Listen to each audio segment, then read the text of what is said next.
July 17th, 1944, 10:17 p.m.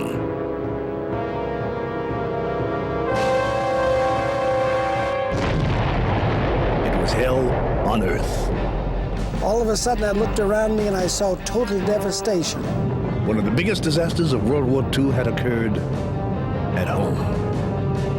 I started crying at that point and said, "Get me out to the sick bay, please." And somebody said, "Well, the sick bay is blown up."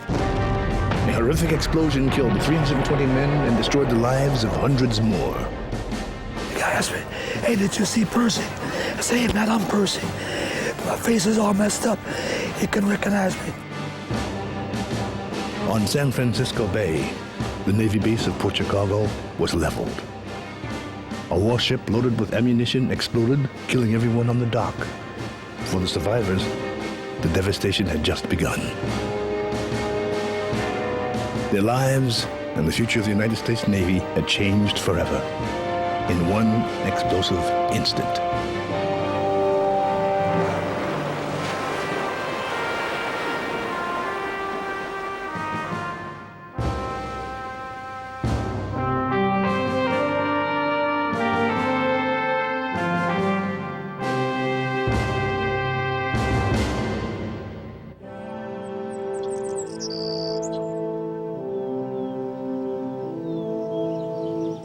It is a place where those who serve their country lie in quiet solitude.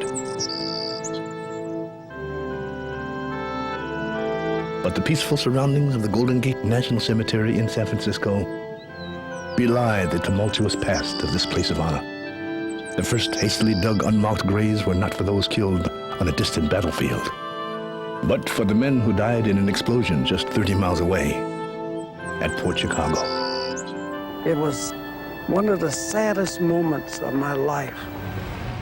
The average age of a Navy sailor at the time was 28, but most of the recruits at Port Chicago were under 21. Some were as young as 17. None of the men or their white officers had any training in moving high explosives. Using black sailors who had no training in loading ammunition onto ships was a common Navy practice. Ammunition was brought in by boxcars. Large bombs were manhandled onto the pier. Smaller bombs and crates were passed hand to hand. Port Chicago was teetering on the brink of a nightmare. Duty had turned to drudgery. Resentment was rampant, and fear was a daily part of life. Across the seas, the war raged on. White soldiers and sailors became heroes and died valiantly for their country. Port Chicago sailors knew their chance to fight would never come. We didn't have black officers. We didn't have any career moves in the Navy. You were stuck in a dead-end job. A volatile mix of racial tension, poor training, and impossible expectations had made Port Chicago a highly charged powder keg waiting to go off. Someone only had to light the fuse.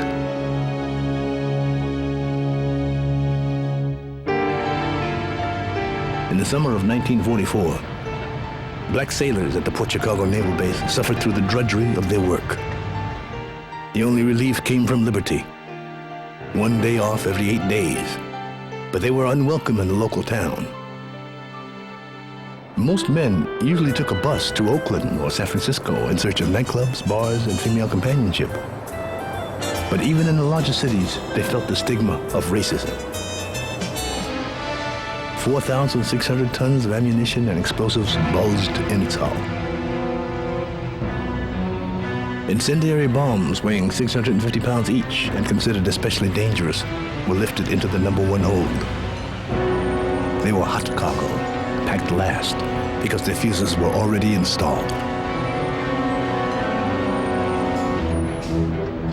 Alongside the Bryan was the Quinault Victory, a new victory ship preparing for its maiden voyage.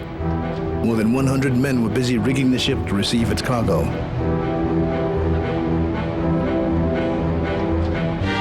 The pier was congested with men, equipment, a locomotive, 16 railroad boxcars, and hundreds of tons of bombs and projectiles waiting to be loaded.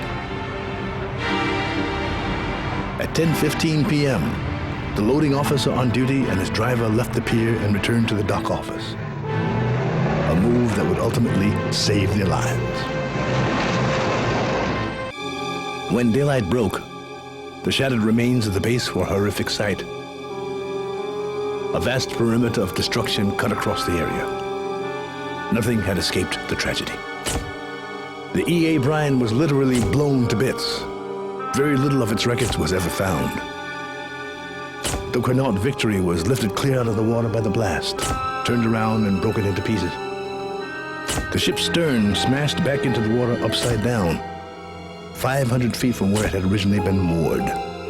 The biggest part was laid out in the center of the bay, sticking up out of the water, the stern of one of the ships.